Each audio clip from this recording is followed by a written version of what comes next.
Good morning, good morning. Good morning, good evening, good afternoon. Wherever you are, I hope you're all good, safe, healthy, and wealthy.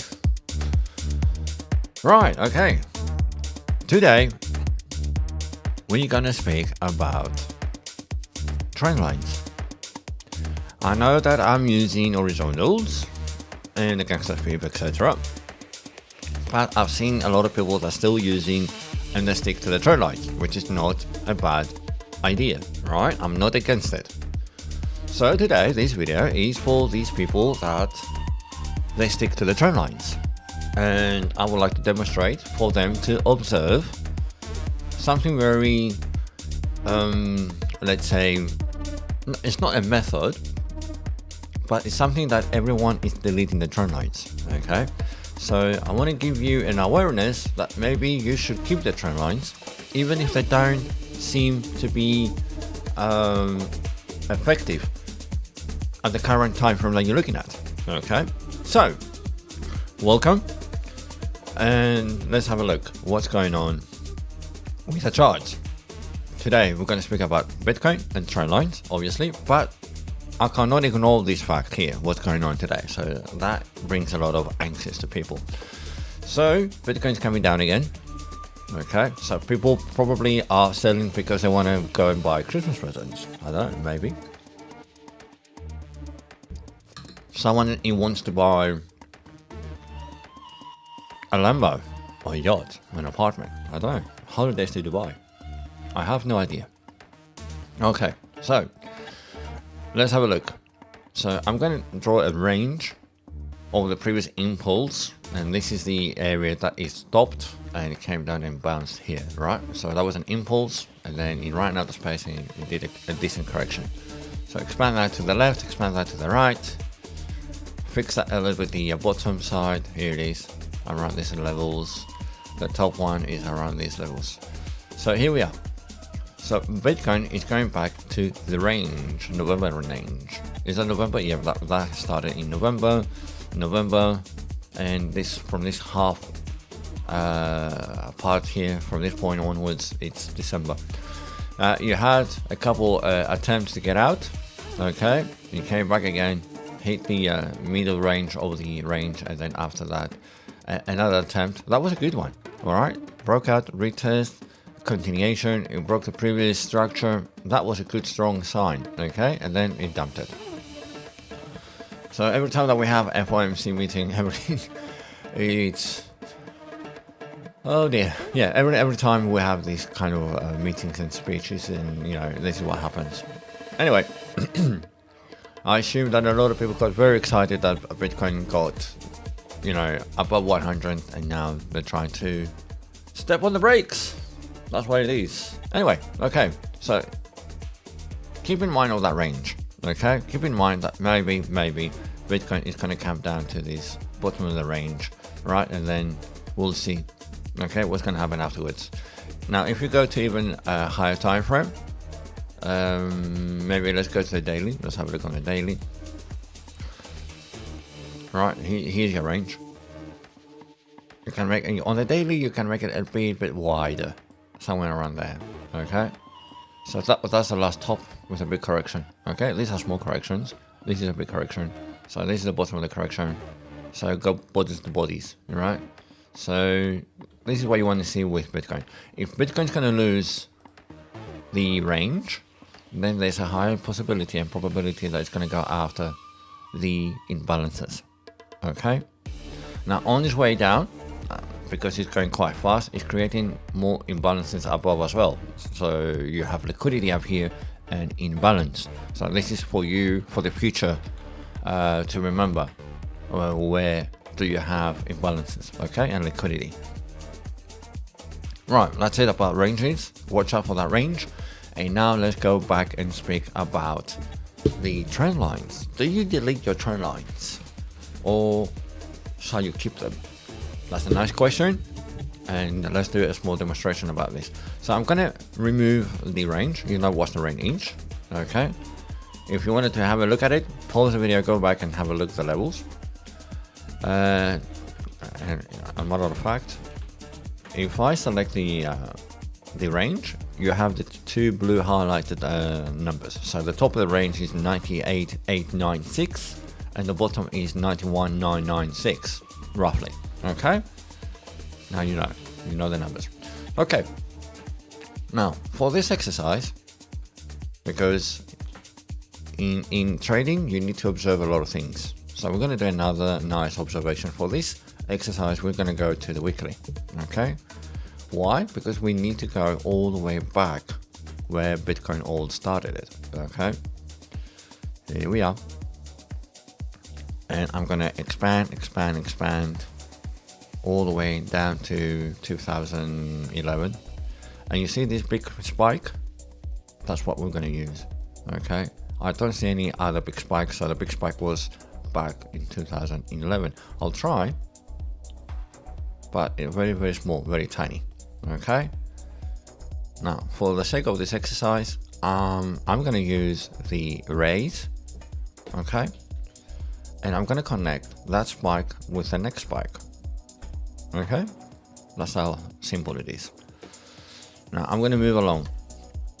Okay, and I'm going to do the same thing with the next spike. Okay, so I'm going to take this spike and I'm going to connect it with this spike. Yep, number one, number two. The raise, they only need 2 points. Very good tool, right? And you're just going to keep it. For me to make sure that I don't lose it, I'm going to lock them as well, make sure that I don't mess them around accidentally. So I move along, go further up, and I'm going to use this spike to connect with this spike. All right, so here you are, 1, 2. Okay, and I'm going to lock that. There it is. Cool. Now I'm going to use this spike to connect with the next spike. Right, with this one there. So I'm going to use this point and I'm going to connect with this point. There it is. And I'm going to lock that as well. And then I'll move along. Alright. Zoom out. Narrow them down. And then I'm going to use this spike to connect with this spike. Right. So here we are.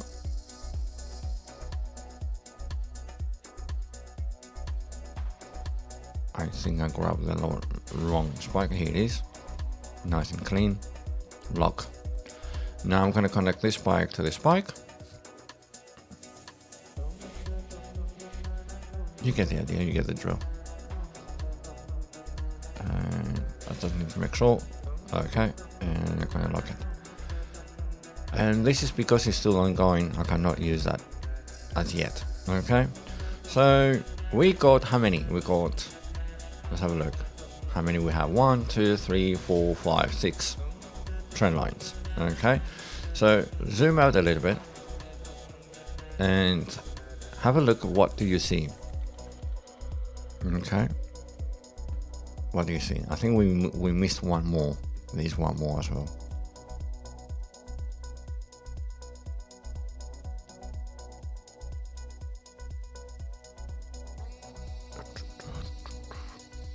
Maybe there's one I left behind. I'll have a look. But yeah, I think that they are good. Right, okay. So if you observe a little bit the trend lines, you see that they are good in use for the future, right? If you mark the trend lines back then, okay, you see that once it was a resistance, in the future becomes support. Okay, so that level there, let me remove that yellow circle there. So that resistance came down, found another resistance, then it came down, and then it broke it, and then turned it into support. Okay, so this trend line in the future is going to be useful.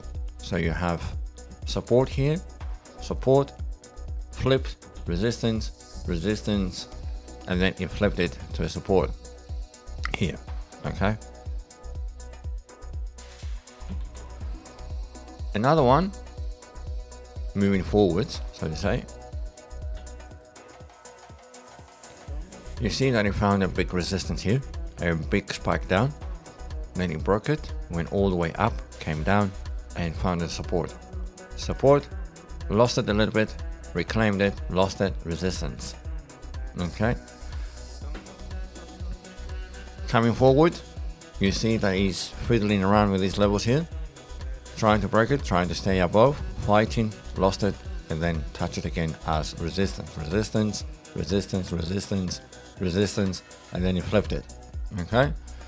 Going forward, going higher with this trend line here, that was a big resistance, a big fight area here, resistance, came down, trying to break it, trying to stay above, it fell, and then it flipped it here as support. Found another resistance up here, came down, a big fight in these levels, stay above, right, and you have new resistance up there.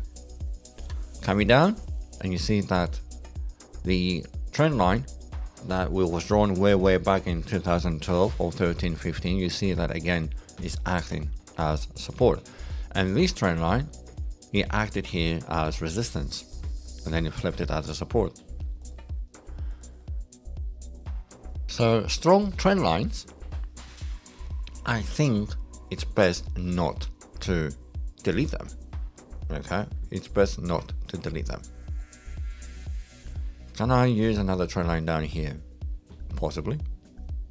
So let me mark another trend line and see if I can find another level. Okay, so I took that big, let's say the top, and then came down as a big correction, and then you find another resistance, same level, and you are heading towards the same resistance. So trend lines, and because this is a weekly time frame now, trend lines do have, when you draw them with a big data, so to say, right? This is a big spike, this is a big event. You connect the dots, right? Even if I connect this dot here, which is a significant correction, that's a quite good significant correction. Even if I draw another trend line here, here it is. You see that you have other confluences, other events that you see that play a role. Okay, once it was a resistance, it flipped as a support, support, and then it never left. It never came back to these levels. Okay, so this is a good exercise for you to draw the lines. Okay, you follow that trend line. Okay, and you can see where are the next possible resistance levels. Okay, so that's the exercise today. And you come to conclusion that if you have a solid trend line that has a lot of historical data, so it means that the trend line is being drawn for a very long time. Okay, you can see that this trend line is going to be again useful. I mean, look at that trend line comes all the way back from 2013. It has the second touch from 2017, and you can see that even in 2024 it acted as a support. Okay, so these laser beams, right, keep them in a folder, right, organized, right click, say that you want to create a group or drawings, and then say trend lines, name them trend lines, or laser beams, right, laser beams.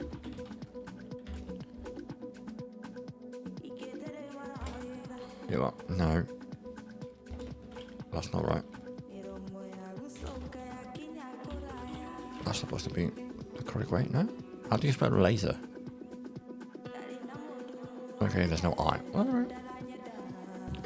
I'll beg your pardon. So here's your laser beams. Okay? Right, here you are. Okay? So that's the today exercise. I know that I've drawn on the weekly. You can do them on the daily. You can find smaller trend lines within the current time. But this exercise was to go all the way back to 2011 and see that a trend line back then can be useful later on. So, do you delete your trend lines? Maybe you shouldn't, right? Keep them safe somewhere, save them, right? And you can lock them and you can hide them and enable them whenever you like, okay? So I came to the conclusion that we shouldn't delete the trend lines, especially those ones that hold a lot of historical data time-wise, okay? And they can be, I'm sure they can't be very useful, okay?